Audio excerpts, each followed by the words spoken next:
le Premier ministre était ce samedi face à la presse tant nationale qu'internationale.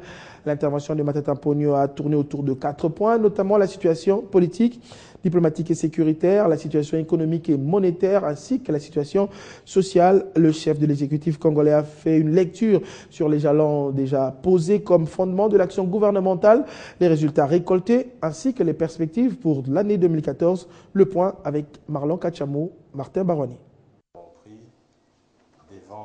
C'est un exercice auquel il s'adonne depuis qu'il est à la tête du gouvernement. Matata avec toute son équipe sont très dévables au peuple congolais. Quoi de plus normal que les membres du gouvernement qu'il dirige soient présents et face à face avec la presse. Nous sommes à la primature. Est-ce que c'est ce que vous cherchez? Non. L'exercice consiste à faire le résumé de l'action de l'exécutif national. 4 points sont pour se faire choisir. La situation politique, diplomatique et sécuritaire, la situation économique et monétaire, la situation sociale ainsi que les perspectives pour l'année 2014. S'agissant des aspects politiques, sécuritaires et diplomatiques, il convient de noter que le bilan principal du gouvernement tourne autour du succès éclatant. Succès héroïque, succès historique. Dans l'ensemble, c'est un Matata plus que jamais offensif qui s'est livré à la presse nationale et internationale, chiffres à l'appui. Le Premier ministre a fait étalage des performances de son gouvernement en dépit des incertitudes.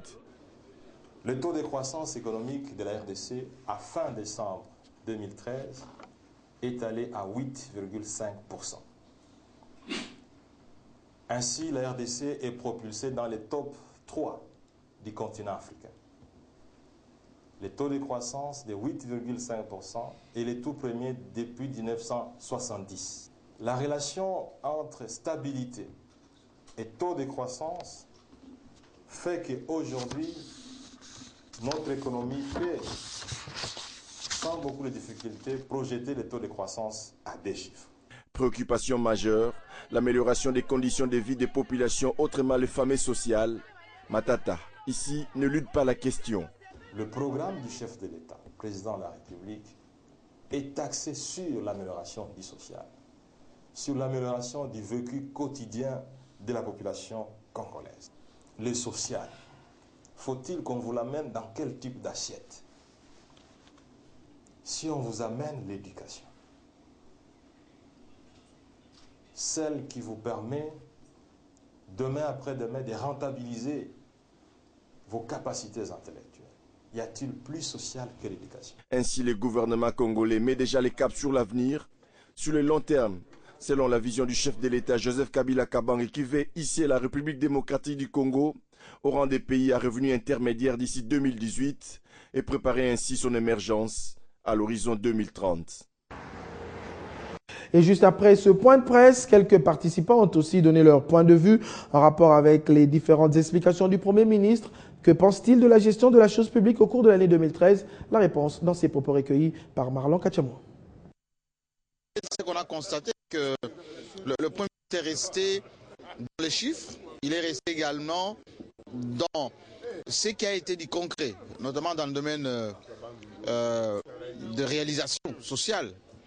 Et puis c'est qu'on a constaté également qu'il a une vision de perspective pour 2014 qui sont plutôt réalistes, donc n'est pas resté dans l'euphorie de ces résultats. On aurait voulu savoir comment il compte financer tout ceci, mais il est resté égal à lui-même, c'est-à-dire dans le pragmatisme d'un Premier ministre gestionnaire. Ce que j'ai apprécié, c'est le sens des responsabilités du Premier ministre Matata qui estime qu'en tant que gouvernement, on ne doit pas démissionner parce qu'il y a des événements, des aléas politiques en perspective. Ce sens des responsabilités permet à ce que nous puissions nous détacher de nos égos personnels quand on est dans la responsabilité des affaires et qu'on puisse continuer à travailler même si l'épée de Damoclès est suspendue sur soi. Mais je pense que ce sens des responsabilités, c'est une leçon que moi je tire de cette conférence de presse organisée par le Premier ministre aujourd'hui. Je crois qu'il avait des chiffres. Il avait un tableau, il avait un canevas, il avait des données qu'il a défendues avec compétence. Et je crois qu'il a été convaincant. Un peu offensif, c'est vrai, par rapport à la météo politique de l'heure. Mais je crois que c'était important. Le gouvernement a fait beaucoup, mais il y a des aspects à améliorer. Sachez aussi que le Premier ministre Matata Ponyo a pris part ce même samedi, aux côtés de plusieurs autres ministres, dont celle de la Justice, à la mise en place du comité de pilotage de l'entité de liaison des droits de l'homme en RDC. Dans sa mission, ce comité devra notamment évaluer les activités nationales dans le domaine des droits de l'homme. Alain Linomamba. Créé par décret ministériel le 12 août 2009, signé par le Premier ministre, l'entité de liaison de droits de l'homme en République démocratique du Congo est une structure gouvernementale à composition tripartite. Elle se veut un cadre de concertation et de collaboration en matière de droits de l'homme. L'entité de liaison des droits de l'homme s'est vue assigner une importante mission qui tient à évaluer les activités nationales dans le domaine des droits de l'homme, suggérer les orientations nécessaires à une bonne protection des droits de l'homme en République démocratique du Congo, assurer le suivi et l'exécution technique et financière du plan national de promotion et de protection des droits de l'homme, veiller à l'élaboration des rapports initiaux et périodiques des droits de l'homme, examiner les problèmes à la base des violations des droits de l'homme et en proposer des solutions. Sa création et aujourd'hui son installation est la preuve de la volonté des autorités de la RDC, en commençant par le chef de l'État, d'intensifier les actions en vue d'améliorer davantage la promotion et protection de droits humains sur l'ensemble du territoire national. Notre souhait, conformément à la vision et à la volonté du président de la République, est que la RDC progresse significativement dans le secteur de la protection des droits de l'homme dans notre pays. Sa création est mise en place et aussi une réponse aux résolutions tant de l'Assemblée générale des Nations unies que du Conseil des droits de l'homme, ainsi qu'à des recommandations formulées lors de différents séminaires, ateliers et conférences sur les droits de l'homme tenus au cours de 10 dernières années. Rendons-nous à Mbuji-Mayi après l'explosion d'un dépôt de munitions dans un camp militaire vendredi. Le bilan s'est alourdi. On parle de 21 morts et 54 blessés. Deux ministres du gouvernement séjournent depuis ce samedi dans la ville où s'est produit le drame qui a également causé d'importants dégâts. Dès dimanche, le gouvernement compte évacuer de Mbuji-Mayi les blessés graves pour des soins appropriés à Kinshasa notamment. 2 jours de deuil ont été décrétés à dater de ce samedi à Mbuji-Mayi. Crispin Chimukoufa est notre correspondant sur place. C'est vers 12 heures, heure locale, que les deux membres du gouvernement central sont arrivés à Mbuji-Mayi, conduits par le vice-premier ministre et ministre de la Défense, Alexandre Lubantambu, et son collègue de la Santé, Félix Kabambi-Numbi. Ils sont arrivés à l'aéroport accueillis par le gouverneur de province, Alphonse Ngoï Kassanji, pour consoler les victimes de la catastrophe qui s'est produite ici à Mbuji-Mayi ce vendredi. Il y a eu des pertes en vie humaine et plusieurs maisons ont été touchées. Le vice-premier ministre s'est rendu compte de la situation. Il a visité les camps Nyongolo. Le bilan actuel s'élève à 21 décès, dont 14 civils et quelques militaires. Beaucoup sont internés dans les hôpitaux de la place, 54 blessés au total. Après la réunion technique tenue avec les membres du Conseil provincial de sécurité, les deux membres du gouvernement central ont décidé d'évacuer vers Kinshasa dès ce dimanche tous les blessés graves qui ne peuvent pas être soignés localement. En attendant, le ministre de la Santé, Félix Kabambi-Numbi, a donné symboliquement un lot de médicaments au ministre provincial de la Santé pour pouvoir aider les hôpitaux qui manquent de produits pour soigner les blessés. Une autre décision est que le gouvernement central s'engage à prendre en totalité tous les funérailles de toutes ces personnes décédées qui sont actuellement conservées à la morgue de Notre-Dame de l'Espérance. Mbuji-Mayi, Crispin, Chibinkoufwa, Télé 50. Autre chose, en sa qualité de vice-président de l'Assemblée parlementaire de la francophonie, Aubin Minakou a présidé la session inaugurale du Parlement national des jeunes de la République du Congo. La mise en place des parlements des jeunes a été décidée en 1999 au sommet de Moncton au Canada. La cérémonie officielle de cet événement s'est déroulée vendredi au Palais de Congrès de Brazzaville. Crispin Tibas. Après avoir conféré avec le deuxième vice-président de l'Assemblée nationale de la République du Congo venu lui remettre l'invitation de Justin Kumba, président de l'Assemblée nationale de la République du Congo, Aubin Minakou s'est rendu à Brazzaville où il a été reçu à son arrivée par Justin Kumba.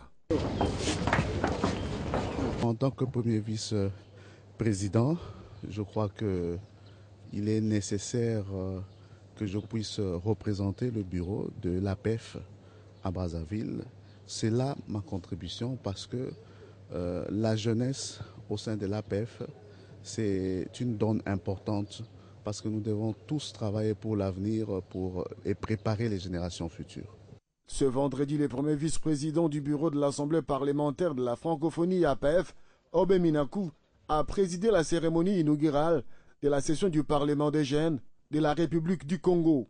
Au cours de cette cérémonie, les membres du bureau de cette structure ont été présentés. La section du Congo se dote aujourd'hui de sa structure réservée aux jeunes parlementaires, à la grande satisfaction du bureau de l'APEF et de l'ensemble des parlements francophones. Membre de l'Assemblée parlementaire de la francophonie, la République du Congo emboîte les pas à la République du Gabon et le Niger. Obé Minakou a exprimé le vœu de voir les pays de l'Afrique centrale, dont la République démocratique du Congo, mettre en place cette structure pour l'épanouissement des jeunes. Économie dans ce journal, ils ont eu 3 jours pour discuter sur les conditions dans lesquelles s'effectue le commerce international en République démocratique du Congo. Experts, délégués venus de différentes institutions publiques du pays, soit une trentaine, ont réfléchi sur les actions à mener par l'État congolais en vue de rendre fluides les opérations d'exportation et d'importation en RDC. Organisé par le ministère de l'économie et commerce en collaboration avec celui des transports et voies de communication, ce séminaire atelier, à l'instar des autres pays, avait pour objectif de donner aux participants les fondamentaux sur les échanges commerciaux à l'interne, tout comme à l'externe de la République démocratique du Congo, en vue de faciliter le commerce dans tous ses postes frontaliers avec ses voisins. Les réductions des coûts au niveau du passage des frontières, la simplification des procédures de formalité, toutes ces barrières-là, tarifaires et non tarifaires, nous devons les démanteler pour rendre le commerce fluide. Et là, nous serons compatibles au système commercial. Au cours de ces assises, les participants se sont focalisés notamment sur les procédures et pratiques dans le commerce extérieur, l'amélioration de la productivité des ressources humaines, ainsi que la création des pôles de croissance et du marché national intégré. Il ne suffit pas nécessairement de faire les commerces avec les pays étrangers, mais il faut qu'il existe également un marché local. Et là, il était question de voir comment supprimer les obstacles à l'intérieur du pays, entre les différentes provinces, au niveau des routes et des voies navigables, en supprimant les taxes entre les provinces et en supprimant les barrières qui sont érigées le long des voies de communication. Il y a plusieurs textes, mais leur application au niveau des espaces frontaliers ne sont pas du tout à l'ordre du jour. Il y a plusieurs réglementations qui ne sont pas respectées. Je crois que si l'autorité prête l'oreille attentive à toutes les recommandations que nous avons formulées ici, beaucoup de choses vont marcher. Accompagné par la tripartite CEPTM, CPCAI, UNMOSIR, ces travaux ont réuni les experts tant du ministère de l'économie que ceux du ministère des Transports, ainsi que d'autres délégués des institutions publiques de la RDC. Au Katanga, un recueil de textes légaux relatifs aux impôts, droits, taxes et redevances dus à la province que préfère vient d'être mis en service par le gouvernement de Moïse Katumbi. Un outil important car désormais tout opérateur économique du Katanga connaîtra ce qu'il doit à la province. Mathieu Kamango. Ces recueils reprend tous les textes concernant les impôts, droits, taxes et redevances pour la province du Katanga. Une mise en service de ces documents qui a eu lieu dans la salle de la mairie de Lubumbashi. Les opérateurs économiques, cadres politiques et quelques ministres provinciaux ont attentivement suivi les explications du ministre Mwando Simba Kabulo. Les opérateurs économiques ont beaucoup souffert parce qu'il n'y avait pas un document qui reprend tous les textes légaux en matière de fiscalité pour la province du Katanga.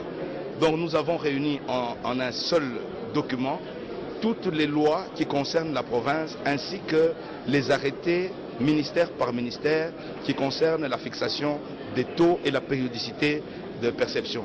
Ceci va permettre aux opérateurs économiques et aux services d'assiette, lorsqu'ils sont réunis, d'avoir une même référence. Et la gestion, en fait, en ce moment-là, le paiement va être beaucoup plus